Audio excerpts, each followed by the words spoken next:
Good morning. I am in Matthew chapter 7, starting with verse 24.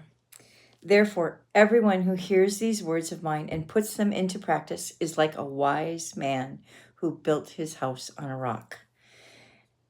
Against the rain came down and the streams rose and the wind blew and beat against the house, yet it did not fall because the foundation was on the rock.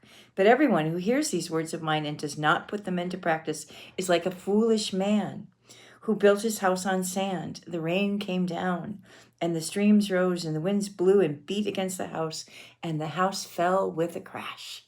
So build your house on the rock versus build your house on the sand.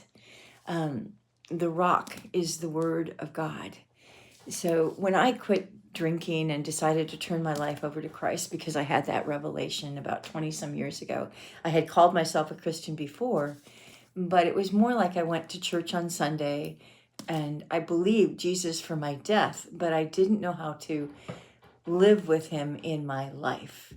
And how I learned to live a life with Christ in it every day was I started reading the word every day and listening to Christian radio and just giving myself good food.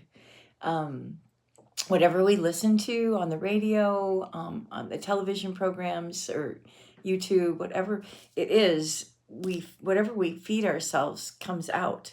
So building our house on the rock. So I was so broken when I quit drinking. I just had, years of chasing the wrong things. And when I wanted to chase God, I had to put my house on the rock, the word of God, and apply it to my life. That's where I came up with that faith-centered fitness, and the center of it being the word of God. What does the word of God say about taking care of my physical body? What does the word of God say about relationships? What does the word of God say about how my home is supposed to look like, and the whole different 7 areas of our lives? It's really applying the word of God to our daily life, and not just, in the morning when we read it, but in the day while we live it.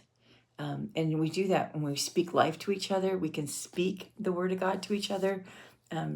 It's just little things like be able to quote like Psalm 46:10. Be still and know that I am God. So if you have a friend in anxiety and you speak the word of God, it's just giving them life foundation, building a house on a rock.